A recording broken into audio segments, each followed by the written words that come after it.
ಉನ್ನತೀಕರಿಸಿದ ಸರ್ಕಾರಿ ಹಿರಿಯ ಪ್ರಾಥಮಿಕ ಶಾಲೆಯಲ್ಲಿ ವಿಶ್ವ ಪರಿಸರ ದಿನದ ಆಚರಣೆ. ಯಳಂದೂರು ತಾಲೂಕಿನ ಯರಿಯೂರು ಗ್ರಾಮದ ಉನ್ನತೀಕರಿಸಿದ ಸರ್ಕಾರಿ ಹಿರಿಯ ಪ್ರಾಥಮಿಕ ಶಾಲೆಯಲ್ಲಿ ವಿಶ್ವ ಪರಿಸರ ದಿನಾಚರಣೆಯನ್ನ ಗಿಡಗಳನ್ನು ನೆಡುವುದರ ಮೂಲಕ ಆಚರಣೆ ಮಾಡಲಾಯಿತು. ಈ ವೇಳೆ ಶಾಲಾ ಶಿಕ್ಷಕರು, ವಿದ್ಯಾರ್ಥಿಗಳು 30ಕ್ಕೂ ಹೆಚ್ಚು ಗಿಡಗಳನ್ನು ಶಾಲಾ ಆವರಣದಲ್ಲಿ ನೆಟ್ಟು ಪರಿಸರ ಸಂರಕ್ಷಣೆ ಬಗ್ಗೆ ಜಾಗೃತಿ ಮೂಡಿಸಿದರು. ನಂತರ ಶಿಕ್ಷಕರಾದ ಬಸವಣ್ಣನವರು ಮಾತನಾಡಿ, ಸುತ್ತಮುತ್ತಲಿನ ಪರಿಸರವನ್ನು ಸಂರಕ್ಷಿಸುವುದು ಎಲ್ಲರ ಕರ್ತವ್ಯವಾಗಿದೆ. ಪರಿಸರವನ್ನು ಉಳಿಸಿದರೆ ಮಾತ್ರ ನಮಗೆ ಆರೋಗ್ಯವಾದ ಜೀವನ ನಡೆಸಲು ಸಾಧ್ಯ.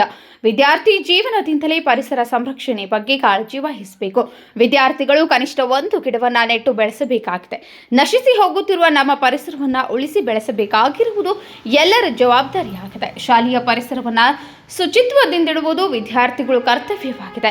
ಶಾಲೆಯಲ್ಲಿ ವಿದ್ಯಾರ್ಥಿಗಳು ತಮ್ಮ ನೆನಪಿಗಾಗಿ ಗಿಡವನ್ನು ನೆಟ್ಟು ಬೆಳೆಸಬೇಕು. ನಮ್ಮ ಸುತ್ತಲಿನ ಪರಿಸರವನ್ನು ಸಂರಕ್ಷಿಸಿ ವಿದ್ಯಾರ್ಥಿ ಜೀವನದಿಂದಲೇ ಪರಿಸರ ಪ್ರೇಮವನ್ನು ಮೈಗೂಡಿಸಿಕೊಳ್ಳಬೇಕೆಂದು ಮನವಿ ಮಾಡಿದರು. ಈ ಸಂದರ್ಭದಲ್ಲಿ ದೈಹಿಕ ಶಿಕ್ಷಕರಾದ ಜಿ ಮಹದೇವ, ಶಿಕ್ಷಕರಾದ ಸುರೇಶ್, ಉಮಾಯಿಸ್ಮಾನ್, ನಿರ್ಮಲಾ ರಾಣಿ, ಮಂಜುಳಾ, ಮಮತಾ ಹಾಗೂ ವಿದ್ಯಾರ್ಥಿಗಳು ಹಾಜರಿದ್ದರು.